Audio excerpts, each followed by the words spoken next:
Salomatlik tuman boylik deydi dono xalqimiz. Qadimda bir donishmanddan odamni nima baxtli qiladi, boylikmi yoki shon shuhratmi deb so'rabdilar. Boylik ham, shon shuhrat ham odamni baxtli qila olmaydi.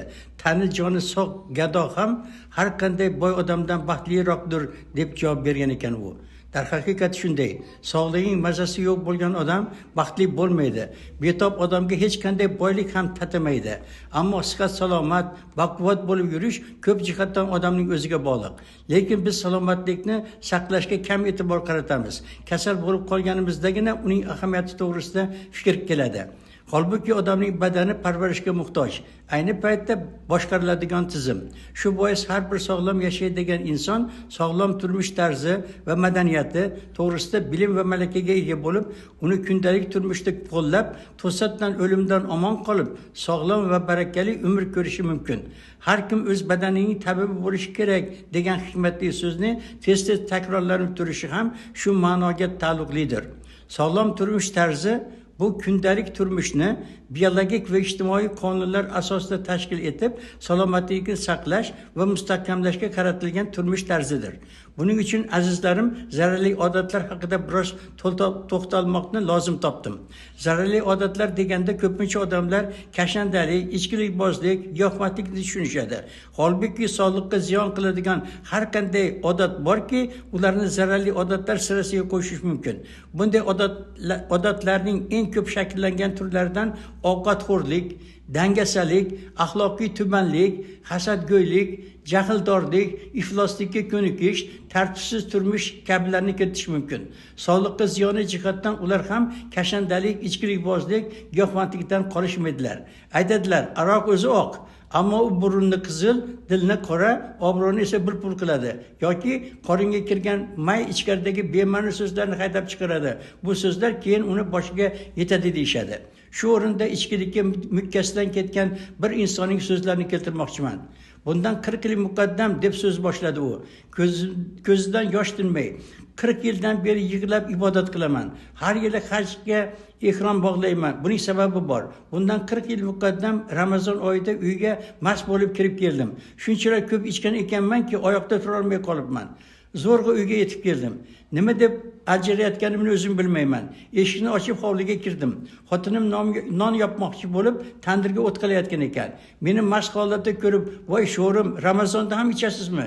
Ichkari uyga kiring, qo'ni-qo'shnilar ko'rmasin, izza bo'lmaydi" deb meni ichkariga tortdi.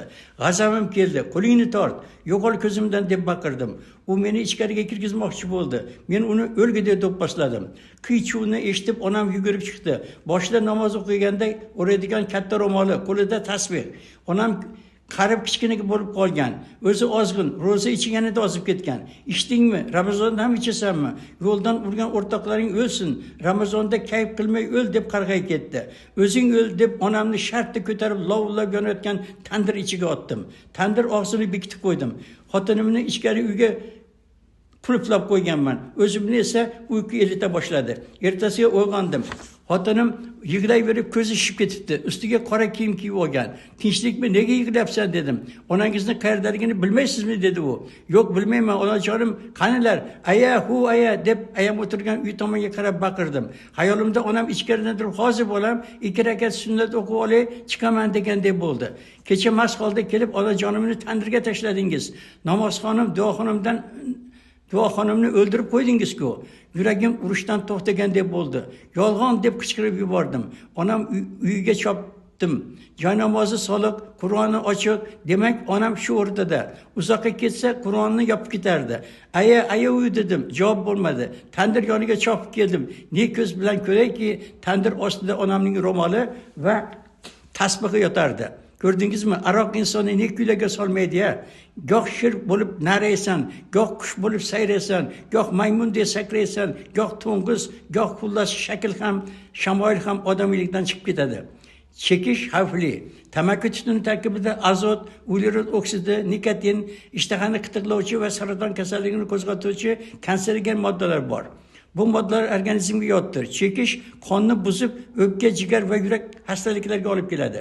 Statistik ma'lumotlarga ko'ra, tamaki mahsulotlarini iste'mol qilish natijasida dunyoda bir yilda 3,5 million shaxs bevaqt vafot etar ekan. Amerika Qo'shma Shtatlarida tibbiyot xodimlari 2006-2008 yillarda shunday xulosaga keldilarki, kuniga 20 dan sigareta chekadigan insonlar o'rtasida chekmaydiganlarga kishilarga nisbatan o'pka raki 20 barobar ko'p uchrar ekan. Fransuz olimlari ma'lumotiga qaraganda, 7 yoshidagi o'pka siliga uchragan 100 ta bemordan 95 tasi kashanda ekan. 20 yoshgacha cheka boshlaganlar orasida rak kasalliklari chekmaydiganlarga nisbatan 6 barobar ko'p uchrar ekan. Tamaki chekish odam uchun muhtojlik emas, balki zararli odat hisoblanadi. Yosh o'smirlar kattalarga tahdid qilib, o'zlarini katta qilib ko'rsatish maqsadida chekishni o'rganadilar. Sigaretani 1-2 marta tortib ko'rgandayoq unga o'rganadi qoladi. Qani endi kashandalar tamaki chekishning nafas olish a'zolarining xavfli kasalliklarga sabab bo'lishini bilsalar edi. Rengida sog'lom odam o'pkasi xuddi maysazorga o'xshab ko'rinadi. Kashandaning o'pkasi esa chag'ir toshlar to'la qurigan sahroni eslatadi. Demak, uzoq yillar chekish o'pkani adoyi tomon qiladi. Xalqimiz orasida tamaki chekadigan odamni uyga o'g'ri tushmaydi, uni it qopmaydi, u qarimaydi degan gap ham yuradi. Bu to'g'ri gap. Kashanda doimo yo'taladi. O'g'ri uy egasi o'g'riq ekan deb qo'rqadi. Uni it qopmaydi, chunki kashanda ming dardga mubtalo bo'lib xastaga tuyanib yuradi. It esa tabiiyki kaltakdan qo'rqadi. Kashandaning o'pkasi chirib, qarilik yoshiga yetmay yoshga vafot etadi. Xo'sh, tamaki shu qadar yomon narsa ekan. Aqlli odam o'z sog'lig'i, kelajagi, oilasi, bolalari baxt saodat haqida o'ylashi kerakmi? Yo'qmi? Agar shaxs papirosni tashqariga chiqmay, uy ichida cheksa, bu hol ko'p kuzatilib turadi. U holda uning tutunidan oilasi, bolalari ham bahramand bo'ladi va ular ko'proq zararlanadilar. Bularni passiv chekuvchilar deb ataladi. Yana shuncha dona sigareta chekish yiliga bir marta yarim piyola smola ichgan bilan teng ekan. 20 dona sigaretdagi nikotin chekmaydigan odam uchun o'lim dozasi hisoblanadi. Passiv chekuvchilarda 20-30% hollarda yurak illatlari paydo bo'lar ekan. Yosh bolalarning bo'yi o'smay qolar ekan. Bronxial astma, bronxit, zotiljan va o'rta quloq kasalliklariga ular ko'p chalinar ekanlar. Fransuz olimlarining fikricha, bir kunda 10 dona sigaret chekadigan ota-onadan tug'ilgan bola tengdoshlariga nisbatan kasallikka ko'p chalinar ekan. Zararli odatlardan biri yana bu nos chekishdir. Nosning bir turi tariq yoki mosh shaklida bo'ladi. Dona-dona qilib tayyorlanadi. Ikkinchi turi esa tolqon singari mayda bo'ladi. Tolqon nosi tarkibida 45 gram tamaki, 5 gram ohak, 10 gram kunjut yoki 32 gram tandir yoki o'choq kuli bo'ladi. Bir kecha kunduzda 25-30 marta nos chekiladi. Nos og'izda uchraydigan rak kasalligini chaqiradi. Nos chekuvchi tishlaridan ajraydi, milklari qonaydigan bo'lib qoladi. Kishi hayotida muhim o'rin tutgan asab tizimi, yurak qon tomir tizimi zaharga taslim bo'ladi. Demak, nos ham inson salomatligining ashaddiy dushmanidir. Dangasalik, badnafslik, ifloslikka ko'nikish, dilozorlik, masxaralash, laqab qo'yish kabilar ham zararli odatlar qatoriga qo'shilishini yuqorida aytib o'tdim. Dangasa insonlar hech kimga yoqmaydi. Sendan harakat, mendan barakat degan xalqimizda naql bor. Dangasa insonning shuning uchun ham 1-2 bo'lmaydi. Agar dangasalikka badnafs qo'shilsa, unda qo'yavering hayotni. Shunisi ajablanarliki, yovvoyi hayvonlar nimani ichish mumkinligini yaxshi biladi. Odam esa duch kelgan narsani yeb ichaveradi. Yana nega 100 yil yashamaganiga hayron bo'ladi. Ortiqcha vazn, semizlik, salomatlikni izdan chiqqanligini bildiradi. Bu shaxslarda yurak qon tomir kasalliklari kelib chiqadi. Ularning asoratlari esa og'ir.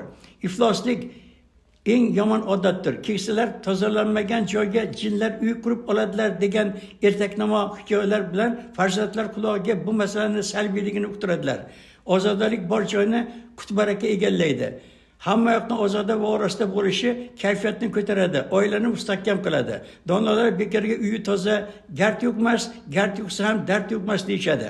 Hasad ham yomon illatlardandir. Hadis-i sharifda hasaddan saqlaning, chunki hasad yaxshiliklarni xuddi olov tutuni yegandek yeb yuboradi deyilgan. Yaxshi insonlarni badnom qilish, yumaloq xatlar yozib, tirnoq tagidan kir qidirish hasadchining asosiy belgilaridan hisoblanadi. Ig'vogar, hasadgo'y insonlar tufayli qanchadan qancha sofdil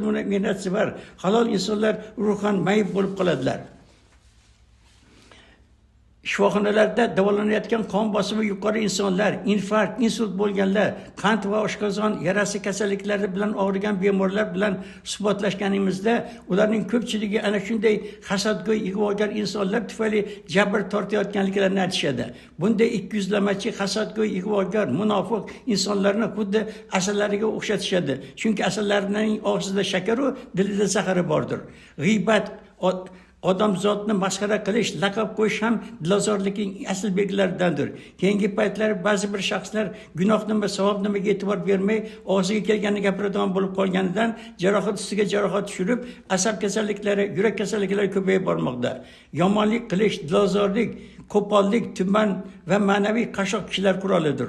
Demak, chekish, spirtli ichimliklar iste'mol qilish, giyohvandlik, oitiz kabilar qatori dangasalik, badnafslik, ifloslikka ko'nikish, hasadgo'ylik, g'iybat, masxaralash, laqab qo'yish, manmanlik kabilar ham zararli odatlar tarkibiga kirar ekan.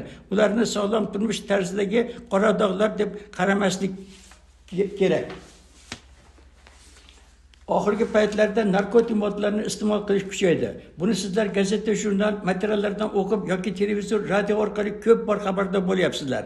Giyohvandlik bugungi kunda butun dunyo jamiyatini tashvish solayotgan illatlardandir. Har yili uning tuzog'iga minglab, yuzlab insonlar tushib qolayotir. Ularning ko'pchiligini yoshlar tashkil qilmoqda. Bu og'u nini umidlarni xazon qilayotir. Guldek yigit qizlar uning makriga uchrab, halokat girdobiga g'arq bo'lishmoqda.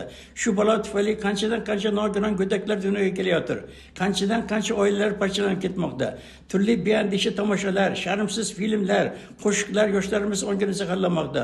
Bu esa o'z navbatida fahsh, zino, buzuqlik singari yaramas yomon illatlarning ko'payib ketishiga zamin bo'layotir. Yo'qida o'zbek qizlarimiz ana shunday jirkanch ko'chalarda jalon yurayotgani, hatto chet ellarda ham shu yo'l bilan daromad orttirishga intilayotgani har bir nomusli, vijdonli insonni o'ylantirishi tabiiydir. Yengil yelpi hayot, shahvoniy lazzat ilini odamlarni nekuylarga solishi ma'lum. Hozirda oitis degan dahshatli kasallik mavjud. Bu kasallikka chalinayotganlarning asosiy qismini axloqiy buzuq yoki giyohvandlikka berilgan kimsalar tashkil etadi. Oitis insonni majburlamaydi, izlab topmaydi. Aksincha inson uni topib asiriga aylanadi. Uning domiga tushdingmi, o'zingni o'zing o'limga mahkum etasan. Giyohvandlik hech kimga naf keltirgan emas. Uning bir necha daqiqalik kayfi safosi odamni do'zaxga ketayotganligini hamma chuqur idrok etish kerak. İnsaniyat yaratilibdiki kasallikka qarshi kurashadi. Hayot bor ekan, bu kurash tugamaydi. Negaki kecha kunduz, yaxshi yomon, uzun va qisqa doim birga bo'lgani kabi salomatlik kushandasi kasallik ham doimo inson bilan birga yuradi. Faqat uni ko'payib, tarqalib ketishiga yo'l qo'ymaslik lozim. Aks holda insonlar qurbon bo'lishdek achinarli vaziyat yuzaga kelishi mumkin. Oitis, fahsh va narkomaniyani bir qonundan talashib tushgan qondoshlar desak to'g'ri bo'ladi.